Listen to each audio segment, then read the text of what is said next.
예배가 끝나고 식사가 있어요. 예, 어중간하잖아요, 식사 시간이. 한 3시간 해야 되겠네요. 그죠? 아, 제가 어제 저녁에 저녁 식사하다가 혀를 2번 깨물었어요. 그래가지고 말을 제대로 할 수 있을까 그랬는데 잠을 자다가 갑자기 목이 잠기기 시작해가지고, 제가 원래 목소리가 굉장히 좋은데, 박종호 전사님 알잖아, 그지? 예. 저희 교회에 계셨었거든요. 예. 제 목소리 좋은데 오늘 목소리도 안 되고, 아유, 혀도 잘 안 돌아가고, 그래서 아마 한 2시간은 하게 될 것 같아요. 그리고 여름 사역하느라고 뭐 고생들 하셨대는데, 누구 왕년에 고생 안 한 사람이 있어요?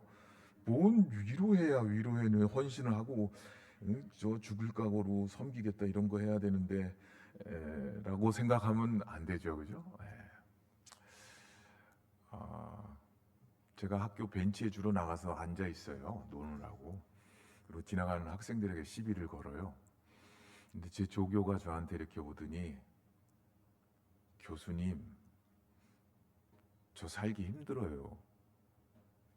그래서 제가 뭐라고 말이 자동적으로 나오는 말을 꽉 억누르고, 내가 너한테 뭐라고 말할 것 같냐? 그렇게 물었더니요, 이렇게 대답했어요. 교수님은요, 나도 힘들어. 인생이 힘들거든.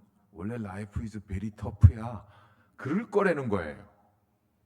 근데 제가 속마음을 다 들켰죠. 왜냐하면 제 딸이 저한테 아빠 힘들어 그러면 제가 자동으로 나오거든요. 나도 힘들어. 선생하는 거 쉬운 줄 아냐? 인생이 원래 힘든 거야. 다 힘들어요, 요즘에.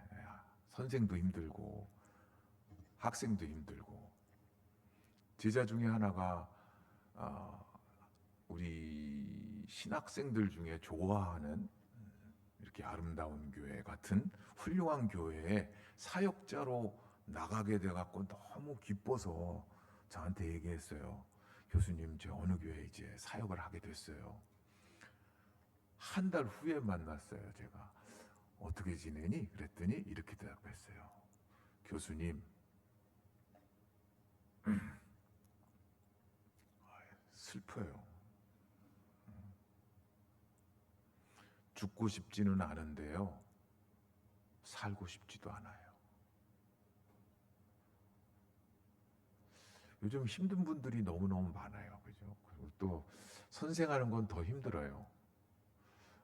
저도 선생하면서 차라리 전공을 뭐 다른 전공을 비하하는 건 아니지만 컴퓨터 같은 거 했으면 차라리 나았겠다.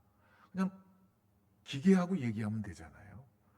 근데 사람하고 만나면 기대도 하게 되고, 기대도 하다 보면 또 마음도 상하고, 또 내 자신은 준비가 안 됐는데도 불구하고 뭔가 서서 가르치기도 해야 되고, 나도 못하는 일들을 어떨 때는 강요하는 게 아닌가 자책감도 들고. 그렇죠. 그래서 위로를 제가 주머니에다 많이 넣고 와서 위로를 확 드렸으면 좋겠지만, 제가 드릴 위로는 별로 없습니다. 선생들도 요즘에 명예퇴직 굉장히 많이 했고요. 요즘 교원대학교도 이제 좋은 때 다 지나가서 점점 경쟁률 떨어지고 있고 안 간대요. 물론 여러분들은 신학교 꼭 오세요. 우리 여러분들이 잘 돼서 신학교 와야 앞으로 교회가 미래가 있는데, 세상에서 어려운 일 2가지가 있다고 그럽니다. 첫 번째가 내 생각을 남의 머리에 넣는 일이고, 2번째는 남의 돈을 내 주머니에 넣는 일이래요. 첫 번째 일은 교사 선생이 하는 일이고, 2번째 일은 사장이 하는 일이래요. 이 어려운 2가지 일을 한 방에 끝내는 사람이 아내래요. 선생님에게 대드는 거는 배우기 싫은 거고, 사장님에게 대드는 거는 돈 벌기 싫은 거고, 아내에게 대드는 거는 살기 싫은 거다. 그런 말이 있습니다.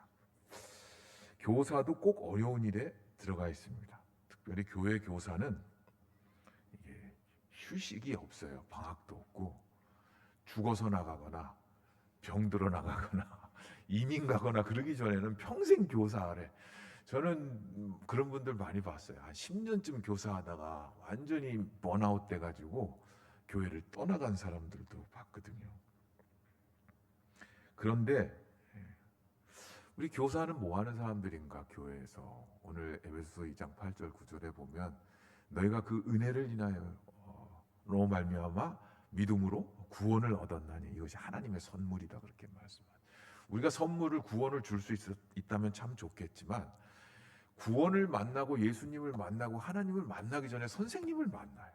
그리고 선생님을 통해서 선생님이 믿는 그 믿음, 선생님이 만난 하나님, 예수님, 그리고 그 삶에 일어난 구원의 선물을 나도 받고 싶다, 알고 싶다, 그런 마음이 들게 하면 정말 훌륭한 선생님인 거죠. 그런데 그러려면 우리 교사 자신이 내가 얼마나 중요한 존재인가를 알아야 되는데,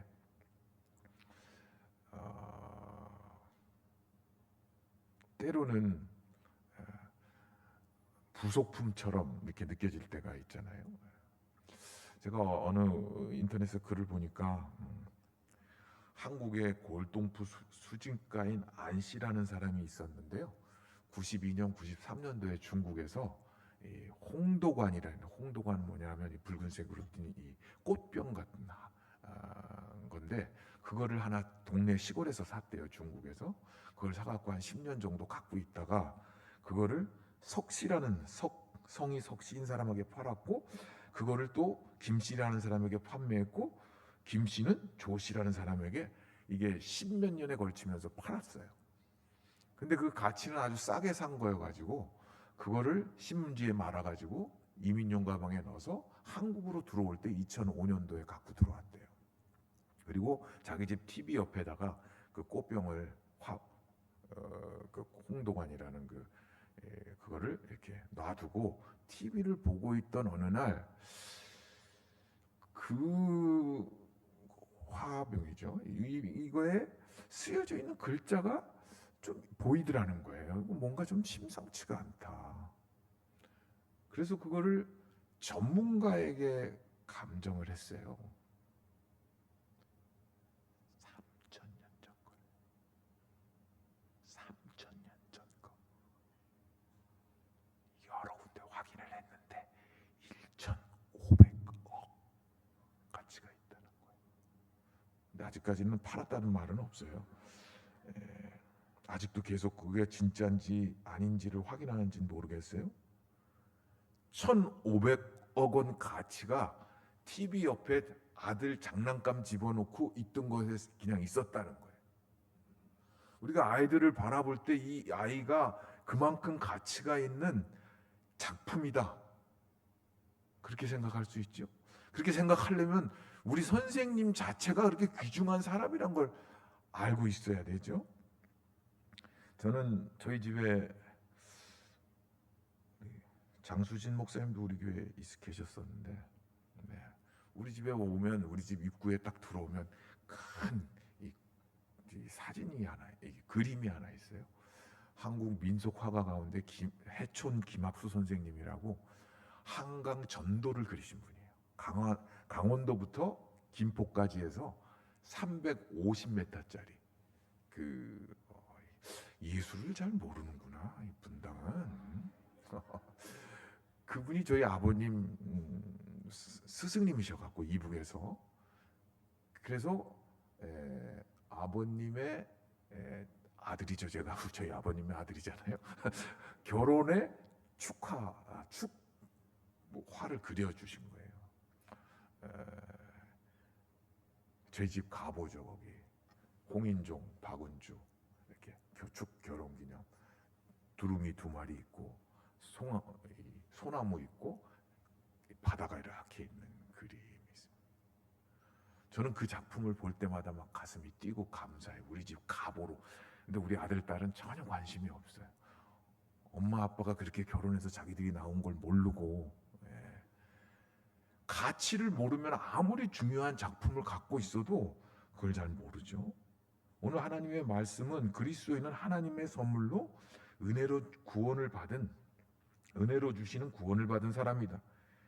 그래서 예수님을 믿는 믿음을 주시고 하나님의 부르심에 따라서 선한 일을 위해서 지음받은 하나님의 위대한 작품이라는 거죠.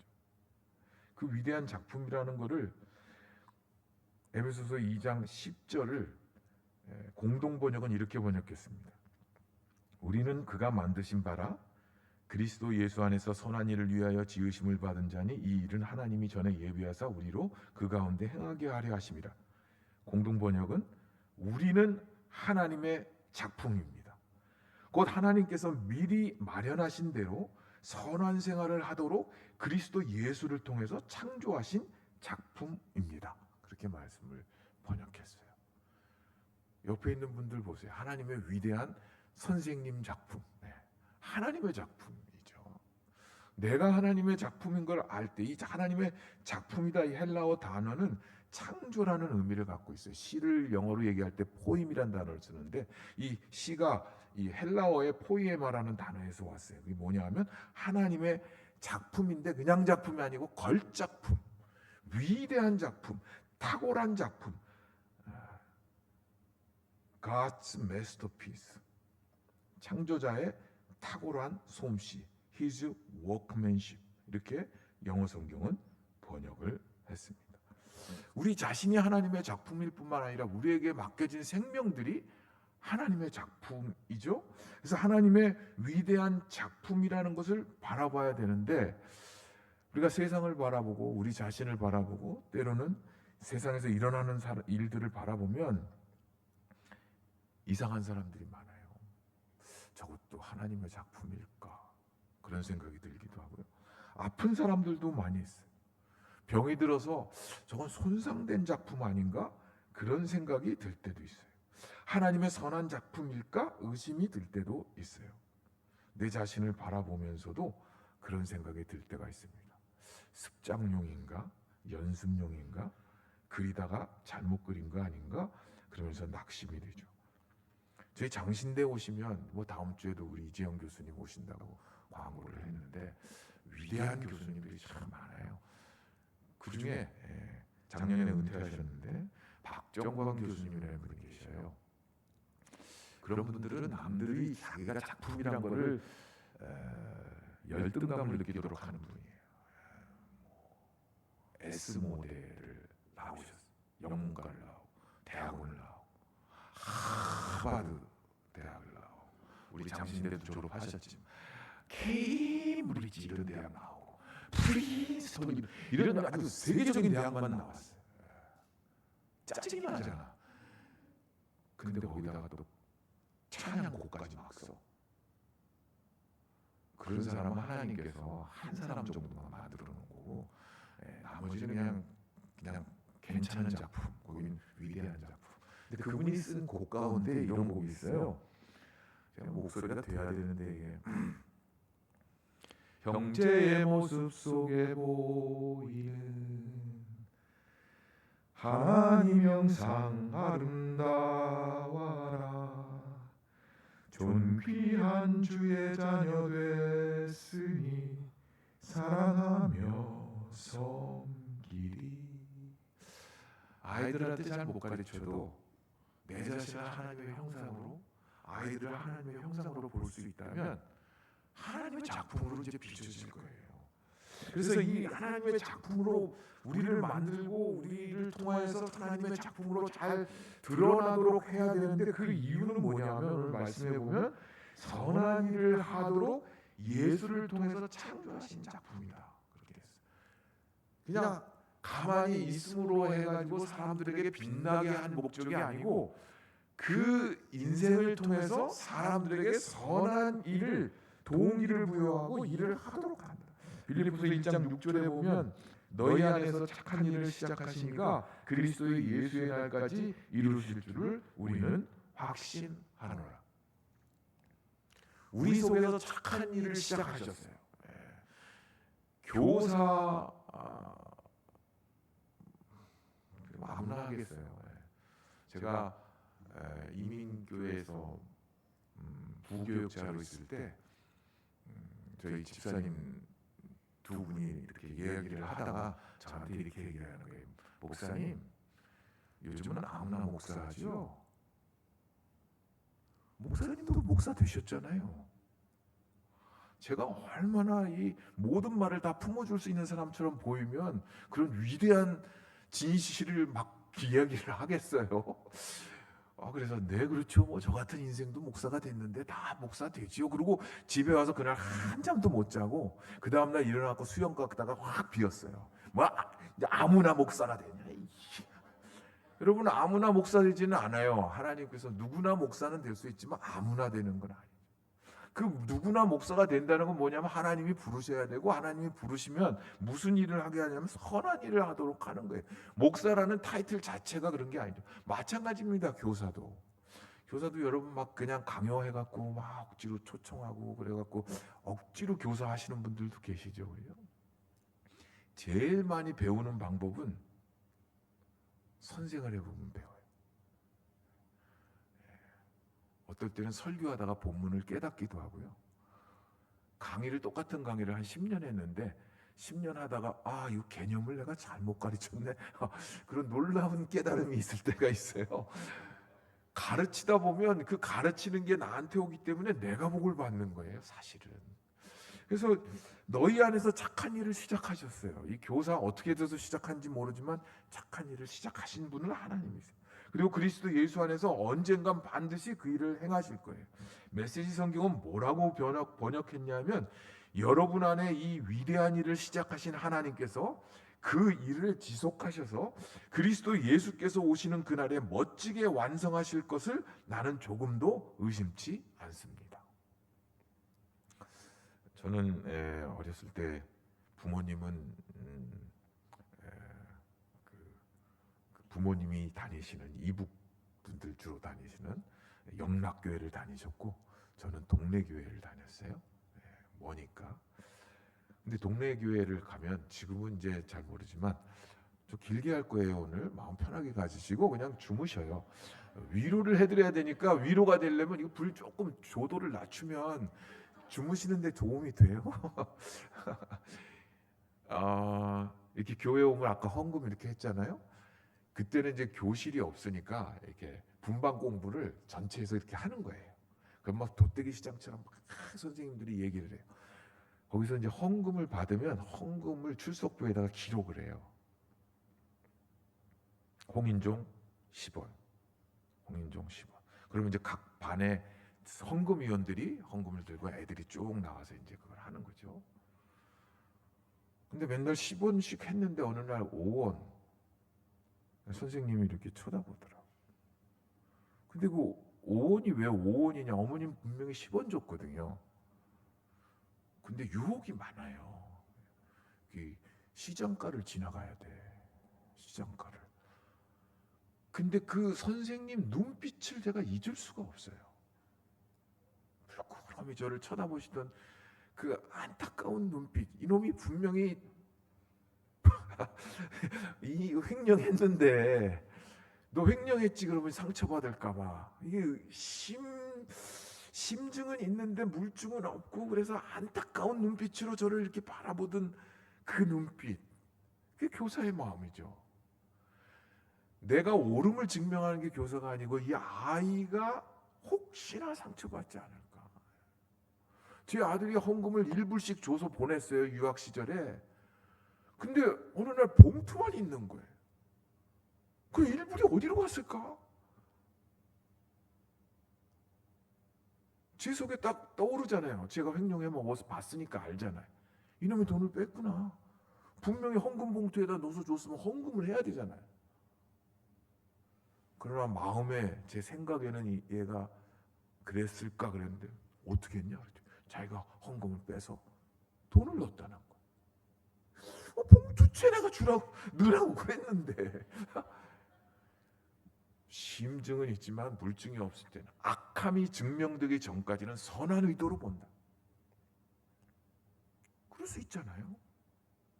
우리가 교사를 한다는 게 아이들이 아직 그 속에서 이 착한 일을 시작하신 이가 완성되는 멋진 날이 이르기 전에 그 중간을 지나가고 있는데, 이 중간을 지나가면서 내 생에 망했다. 이생망이라고 그러잖아요. 이 생에 이제 나는 다 망했다. 이런 생각이 들 때가 있을 거예요, 아이들도. 그러나 아직 얘네들은 더 성장하고 잘할 수 있는 아이들이고 잘할 거예요.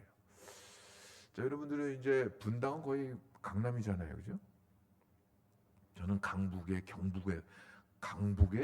경기도 북부에 사니까 아주 시골에 사는 거죠. 우리 이북하고 가까운 데 사니까. 그쪽으로 여러분 가시려면 여기서 이 저 분당 수서 고속화도로인가 뭐 이거 타고 가가지고 그게 동부간선도로라는 걸 타요. 이놈은 동부간선도로는 지금 15년째 공사를 하고 있어요. 이 종갓나들이. 이게 제 장신대 제가 교수 시작할 때도 그걸 하고 있었는데 아직까지 하고 있어요. 거기를 타면 1시간 반씩 걸려요. 그 영어로 뭐라고 쓰냐면요. 공사 중을 under construction 그렇게 써요. 공사 중에 있다. 우리 한국말로는 공사 중, 영어로 under construction. 그리고 그 공사가 이렇게 가다가 길이 막히면 디투어, 우회하라 그렇게 돼 있어요. 그러면 우회길을 만들어요. 우회길을 만들고 그 끝에 가면 뭐라고 쓰냐면 end of construction. 공사 끝 그렇게 돼 있어요. 우리의 생이 가다가 지금 공사 중이면 돌아서 가고 있는데 언젠가는 end of construction, 이 공사 완료가 되는 때가 있어요. 빌리그레함 목사님 사모님이 부모가 의료 선교를 중국에서 해가지고 평양에서 외국인 학교를 5년인가 다니셨어요. 물론 다 돌아가셨죠, 빌리그레함 목사님이나. 그런데 이분이 한자도 좀 알고 한글도 좀 알고, 근데 자기 묘비에다가 나중에 한번 여러분 그 인터넷 가서 쳐보면 검색해 보면 나올 거예요. 그 묘비명에다 뭐라고 쓰라고 그랬냐면 end of construction 그렇게 쓰라고 그래요. 제일 위에는 한자로 오를 의, 내가 그리스도 안에서 의롭게 됐다, 아마 그 표현인 것 같고, 그 다음에 그 밑에 뭐라고 썼냐면 thank you for your patience 이렇게 쓰라고 그랬어요. 저는 그 뜻이 뭘까? 그분이 직접 그걸 뭐라고 설명한 건 없어요. 근데 거기에 그걸 보면서 나는 계속 만들어져가는 인생, 공사 중인 인생을 살았는데 이제 내 인생이 공사가 완료됐다. 그 완료되기까지 옆에서 주위에서 지켜보면서 오랫동안 참아준 사람들이 있어서 내가 여기까지 달려와서 Thank you for your patience. 당신의 인내에 감사합니다. 이렇게 쓰지 않았을까 생각을 합니다. 아이들을 보면서, 우리 자신을 보면서 나는 아직도 공사 중이다. 하나님께서 우리를 수선해 가고 계시는구나. 만들어 가고 계시는구나. 그러면서 하나님의 작품으로 만들어져 가는 것에 대한 기대를 가지고 바라보셔요. 저희 자녀들이 제일 싫어하는 말이 대기만성이에요. 낙심하고 그러면 제가 그렇게 얘기하거든요. 야, 큰 그릇은 채우려면 오래 걸리거든. 아직도 싫대. 큰 그릇도 싫고 오랜 시간 걸리는 건 더 싫고, 그래서 위대한 작품이 될지 안 될지는 모르겠다. 박우연이란 시인이 쓴 그때는 그때의 아름다움을 모른다, 이런 시가 있습니다. 20대에는 서른이 두려웠다. 서른이 되면 죽는 줄 알았다. 지금 그런 분들 여기 여러 분 있죠. 너 머리 허해갖고 아직도 왜 살고 있냐. 지금 제 인생에 지금 전성기를 달리고 있는데, 이윽고 서른이 되었고 심겁게 난 살아있었다. 마흔이 되니 그때가 그리 아름다운 나이였다. 30대에는 마흔이 무서웠다. 마흔이 되면 세상 끝나는 줄 알았다. 이윽고 마흔이 되었고 난 슬프게 멀쩡했다. 쉰이 되니 그때가 그리 아름다운 나이였다. 예순이 되면 쉰이 그러리라. 일흔이 되면 예순이 그러리라. 죽음 앞에서 모든 그때는 절정이다. 모든 나이는 아름답다. 다만 그때는 그때의 아름다움을 모를 뿐이다. 아직 나의 아름다움을 모르고 있어요. 그죠? 그 작품이 어떻게 펼쳐지고 아름다워질지 잘 몰라요. 여러분들이 연애하게 되면 우리 장신대로 꼭 오세요. 장신대로 들어오지 말고 그 뒤로 올라가면 아차산 길이 있는데, 아차산에 워커힐 가는 그 길은 벚꽃과 단풍으로 끝내주는, 거기 가면 사랑 고백하면 100% 성공. 그냥 분위기가 워낙 좋으니까. 근데 나이 먹은 교수들은 맨날 그걸 보면서 이런 얘기를 해요. 벚꽃 필 때 되면 벚꽃이 비 오면 저 떨어질 텐데, 그리고 단풍 다질 텐데, 맨날 그런 나이 든 교수들은 그런 생각만 해요. 학생들은 그런 생각 전혀 안 해요. 근데 교수들은 거기를 왔다 갔다 하면서 계속 그런 생각을, 제가 어느 날 깨달았어요. 왜 그럴까?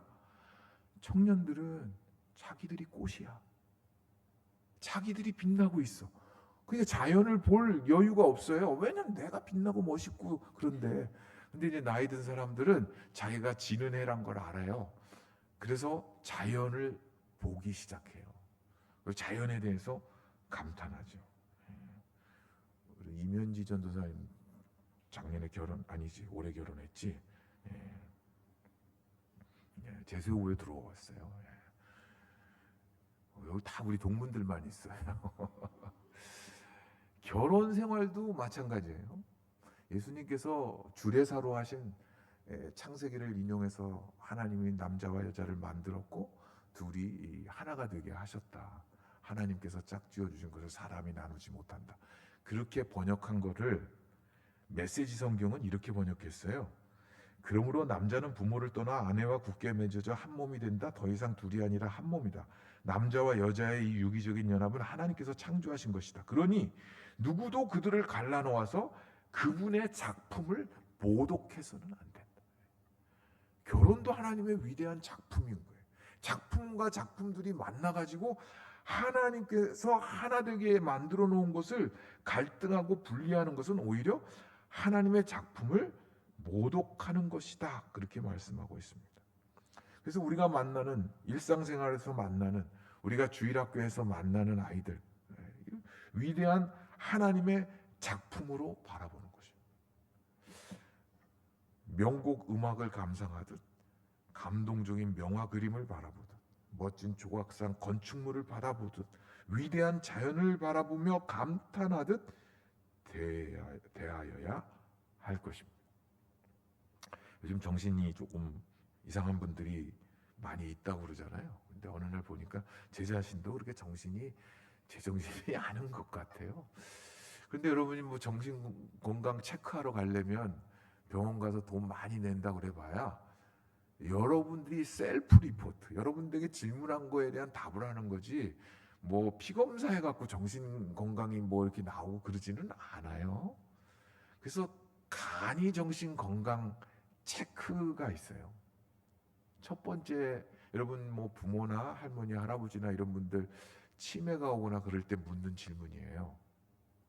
그 질문 중에 하나가 누구세요예요. 누구세요? 이 사람 누구예요? 선생님 누구세요? 이게 본인이 누구인지를 알아야 돼.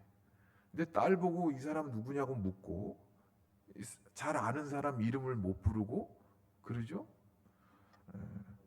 또 하나는 지금이 언젠가요? 물어요.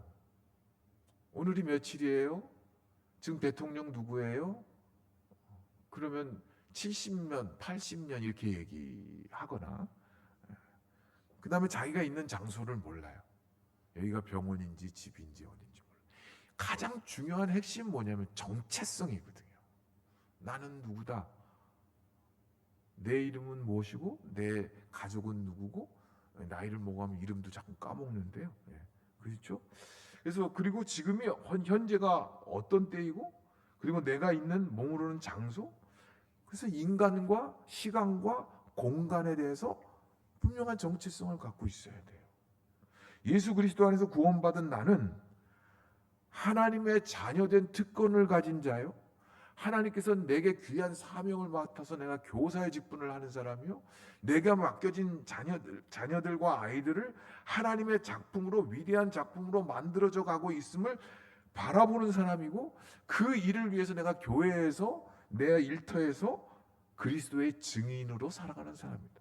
분명한 정체성이 있을 때 우리는 우리가 맡겨진 일을, 그리스도인의 사명을 감당해낼 수 있는 것이죠. 그래서 찬양을 하나 더 해야 되는데, 박종호 전도사님 때문에 찬양하고 싶지가 않아요.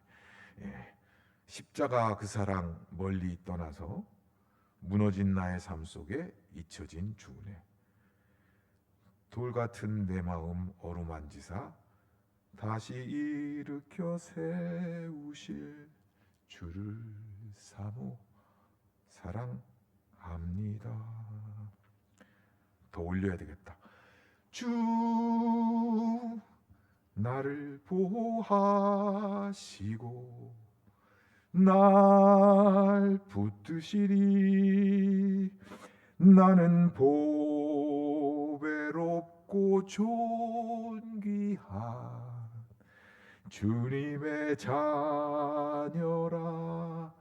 나는 주님의 보배롭고 존귀한 자녀예요.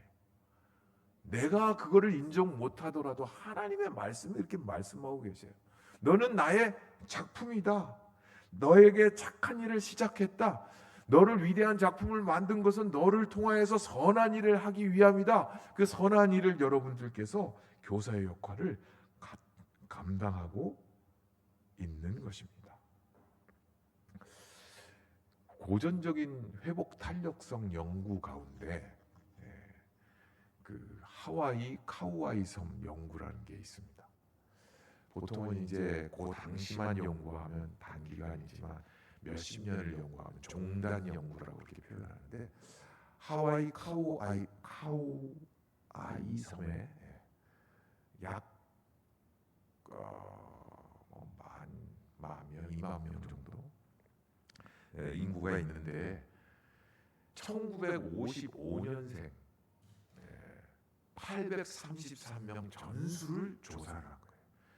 그 동네에 술 중독, 마약 중독, 뭐 가정 폭력 이런 문제가 있던 가정들이나 뭐 이혼 이런 것들이 너무 많아가지고 그때 태어난 전수를 조사해서 833명 가운데 참여한 사람은 700몇 명이 되는데 그 사람들 전수를 연구한 거예요.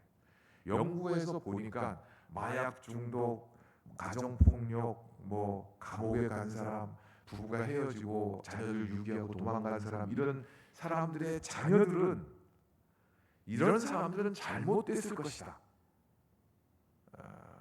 고위험군 203명인가 203명을 추려낸 거예요. 833명 가운데. 그리고 이 사람들은 분명히 잘못했을 것이다. 부모가 한쪽이 키웠거나 한쪽이 키우는 부모도 도망갔거나, 부모가 마약 중독이 돼가지고 애를 제대로 돌봄을 제공하지 못했거나, 부모가 감옥에 가서 감옥에 갇혀 있느라고 아이에게 제대로 제공을 못했거나, 요 아이들은 분명히 제대로 돌봄을 못 받아서 잘못됐을 것이다 라고 했는데, 그 중에 72명은 너무 잘 자란 거예요. 장학금 받아서 본토로 4년 장학금 받아가고 학생회 회장하고 뭐 교사하고 정치인이 나오고. 그래서 조사를 했어요. 무엇이 고위험군에 있는 이 아이들 가운데 3분의 2를 이렇게 건강하게 잘 자라게 했을까? 정답을 알고 계시잖아요. 그들을 믿어준 전도사님, 교사, 삼촌, 이모, 학교 선생 한 사람만 있으면, 한 사람 믿고 지지해준 한 사람이 그 아이들의 생을 바뀌었다는 거예요. 그러니까 교회에 오는 아이들 참 요즘은 스스로 오기가 힘들어요. 부모님 때문에 오지 않으면, 부모가 안 오면 자기 발로 이렇게 오기는 어려운데, 그럼에도 불구하고 부모가 없이 나오는 아이들도 있을 수 있고, 또 환경이 안 좋은 아이들도 있을 수 있어요. 그럼에도 불구하고 그것을 거기에서 회복 탄력성이죠. 그 회복할 수 있는 동력을 갖춘 아이들은 누군가 선생이 되어줘서 함께 있어주고 믿어주고 함께 해준 아이들이 변화가 되겠다는 거죠. 여러분이 좋은 선생이 된다는 것은 그냥 나에게 좋은 선생님으로 영향을 미쳐준 분을 생각하면 되잖아요. 그분이 나에게 좋은 영향을 미친 거예요. 제가 어느 교회에 이렇게 오후 예배에 갔었는데요. 이렇게 들어가다가 어디서 본 사람인데 그런 생각이 이렇게 들었는데 지나쳤어요. 그리고 설교를 하려고 딱 알았어요. 고등학교 1학년 때 담임 선생님이시죠. 장로님이야. 그분도 놀래고 저도 놀랐어요. 그분 그때 술 많이 드셨거든. 그리고 애들 많이 팼거든. 근데 그분이 장로님이야. 그분은 저를 보고 더 놀랬죠. 아니 저 양아치 같은 놈이 어떻게 목사 교수가 돼가지고 설교를 여기 앉아 계신데 제가 이렇게 설교를 했어요. 차마 그 선생님을 못 보고. 왜 그러냐면요, 그분은 제가 고등학교 다닐 때 3년만 선생님을 하고 그만두셨어요. 그리고 사업을 크게 하신 분인데, 고등학교 1학년 때는 성적으로 반장을 뽑고 2학년 때는 지명해서 뽑고, 그때는 학도 호국, 나이가 다 나타나네, 이런 학도 호국단이라고 그래갖고요 지명을 했어요. 근데 공부를 잘하는 애들 지명했어요. 근데 제가 좀 생긴 게 되고 이게 되잖아요. 우리 애들이 저를 다 반장으로 뽑은 거야. 그 담임 선생님이 저를 불러가지고, 야 너는 성적이 안 된다, 반장 성적이. 근데 애들이 너를 뽑았으니 내가 너를 반장으로 임명하겠다. 그래갖고 제가 제 생애 처음이자 마지막 반장을 해본 거예요. 그러니 그 선생님 앞에서 뭔 소리를 하겠어요. 여러분, 우리의 앞날은 아무도 몰라요. 지금 그 선생님 모시고 우리 반창회를 계속해요. 1학년 9반 반창회. 그때 64명이었는데요. 그때는 출석부도 없어. 왜냐면 1학년 때 출석부 없잖아요. 반창회 하면 3학년 때 반창회를 하지, 고3 때. 고1 반창회는 없는데 동기 동창 모임보다 우리가 더 많이 모여. 전체를 찾아낸 이름이 34명이야. 내 앞번호가 누구였지? 네 뒷번호가 누구였지? 해가지고 우리가 1년에 2차례씩 선생님 모시고 모임을 하고 있어요. 저를 믿어준 선생님이 계셔가지고 제가 큰 사고 안 치고 큰 것이죠. 아직 미숙한 작품이어도 괜찮습니다, 선생님들. 그냥 내가 있어 준 것만으로도 아이들에게 지대한 영향을 미친 거고요. 그래서 위로받기에 합당하신 분들입니다. 또 내 자신이 남들이 알아주지 않는 평범한 작품 같아도 괜찮습니다. 왜냐하면 아직 만들어져 가고 있기 때문입니다. 그러면서 우리에게 주신 이 사명을 가지고 우리에게 맡겨진 아이들을 바라보면, 제가 좋아하는 성경 말씀인데요, 데살로니가 전서 5장 24절입니다. 너희를 부르시는 이는 미쁘시니 그가 또한 이루시리라. 우리를 부르신 분이 신실하시기 때문에, 영어로 미쁘다는 게 이게 faithful이잖아요. 믿을 만한 분이시기 때문에 그가 이루신다, 그가 완성하실 날이 있다는 것이죠. 그래서 우리의 인생의 삶에 사람을 만나고, 교회에서 교우를 만나고, 친구를 만나고, 아이들을 만나고, 그리고 학교에서 또 동료를 만나고, 직장에서 직장 동료를 만나고, 이 모든 만남 가운데 하나님께서 어떻게 위대한 작품으로 만들어 가실까, 그런 눈으로 바라보는 거죠. 그러면 우리는 빛을 발하는 인생은 아니죠. 빛이신 예수님의 빛을 받아서 우리가 그걸 되비치는 반사체라고 한다면, 우리의 그 바라봄을 통해서 예수 그리스도가 전달되고 예수 그리스도가 나타나고, 그래서 선한 일을 위한 작품으로 쓰임을 받고, 그 선한 일을 위한 일에 걸작품이 되도록 우리가 만나고 가르치는 아이들이 자라날 것입니다. 여름 사역하시느라고 너무 수고 많으셨습니다. 위로 많이 받으시고, 줄 게 없어요, 위로를. 근데 음식이 있대요. 그 음식 많이 드시고 체력 보강하시고, 너무 힘들면 안식월을 달라고 그러세요. 그래서 한 달 정도 쉬시고 다시 힘을 내셔서 일을, 사역을 감당하시면 좋겠습니다. 그렇게 하기 위해서는 첫째, 나는 교사로, 그리스도인으로, 하나님의 작품으로 선한 일을 위하여 부름받고 창조된 인생이란 것을 선언하십시오. 또한 하나님의 선한 작품들이 되어지도록 가르치는 일에 아이들에게 교사로 부름받았음을 감사하십시오. 그리고 내가 이 아름다운 교회, 아름다운 하나님의 그 창조자의 작품으로 위대한 작품을 만들어가는 일에 쓰임 받기를 소망하고 그 일을 계속하십시오. 히브리서 6장 1절 2절에 보면 그러므로 우리가 그리스도의 도의 초보를 버리고 죽은 행실을 회개함과 하나님께 대한 신앙과 세례들과 안수와 죽은 자의 부활과 영원한 심판에 관한 교훈의 터를 다시 닦지 말고 완전한 대로 나아갈지니라. 이 말씀을 메시지 성경은 이렇게 번역했습니다. 유치원생 수준으로 그리스도를 그리는 데서 벗어나 멋진 작품을 만드십시오. 그리스도 안에서 무럭무럭 자라가십시오. 이번에 파리 올림픽에서 금메달을 딴 호주죠. 아마 이 골프 선수 리디아 고라는 선수가 있어요. 그 선수의 멘탈 코칭을 5년째 해왔다는 정그린 대표가 있습니다. 이 정그린 대표는 신유빈 탁구 선수에게도 멘탈 코치를 중학교 3학년 때부터 했대요. 그래서 이 신유빈 어린이를, 이제는 어린이가 아니고 20세가 되는데 아직도 삐약이라고 불러요.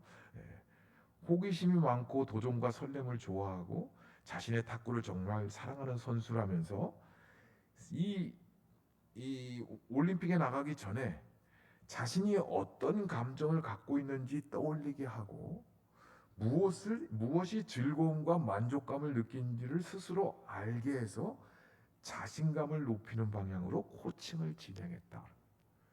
내 속에 어떤 감정이 일어나는지를 떠올리게 하고 상황에서 그 다음에 무엇이 나를 즐겁게 하고 두렵게 하고 만족감을 느끼고 하는지 이런 감정에 대한 것들을 스스로 알게 해서 자신감을 높이도록 했다. 그래서 신유빈이 탁구하면서 혼자 쭝얼쭝얼거리는 말 가운데 하나가 할 수 있지? 당연하지. 이 말을 계속 내가 반복한다. 할 수 있지? 당연하지. 근데 그 멘탈을 보면요. 거의 60대 장성한 사람의 멘탈이에요. 보면. 일본 선수한테 그 동메달에서 졌잖아요. 그 선수는 아프대는데 그것도 첫 게임 이기고 그 다음에 두 번째, 세 번째는 역전당하고 그리고 4대2로 세트스코어에서 졌는데 가서 위로를 해줘요. 그리고 이긴 사람이 울고 얘는 웃으면서 이렇게 위로를. 이게 이상하잖아요. 근데 거기 뭐라고 썼냐면 패자의 품격 이렇게 썼어요. 20살짜리가. 막판에 중국에 지고 막판에 일본에 지고 속 터지고 아픈데 이렇게 표현을 해요. 오늘도 또 배웠다. 나보다 더 치열하게 준비하고 살았구나. 나도 더 오랜 기간 묵묵히 열심히 하겠다.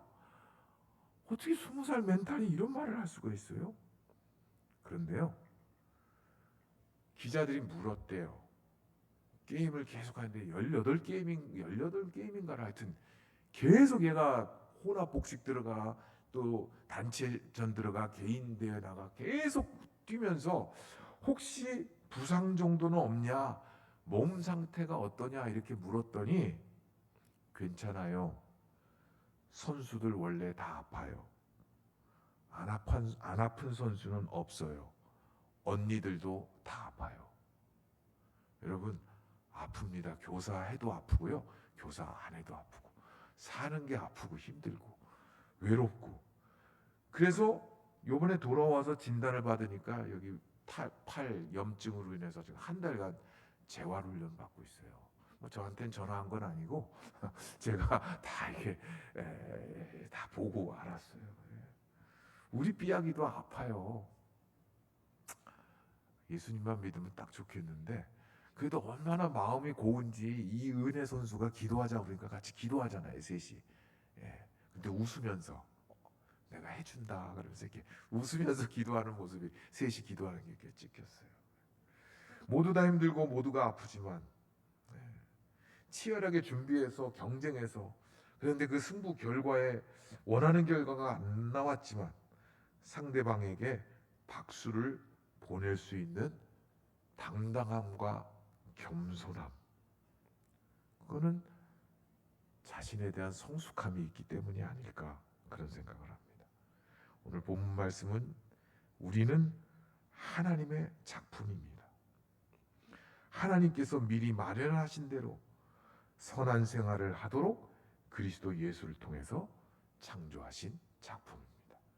선생님들 수고 많으셨고 여러분들은 하나님의 위대한 작품입니다. 여러분들을 통해서 자라나는 아이들이 선한 일을 하는데 쓰임 받도록 그리스도 예수 안에서 위대한 하나님의 걸작품으로 성장해 갈 것입니다. 그런 복이 우리 아름다운 교회에 넘쳐나시기를 바랍니다.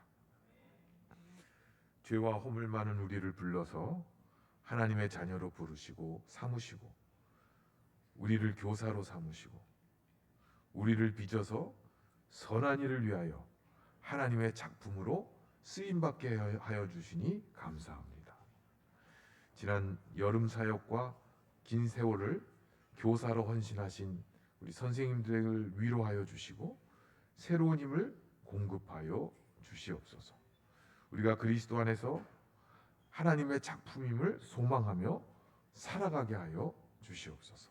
하나님의 창조의 목적대로 우리가 하나님의 작품으로 그리스도 안에서 서로를 빛나게 할 수 있도록 은혜를 내려 주옵소서. 예수님의 이름으로 기도합니다. 아멘.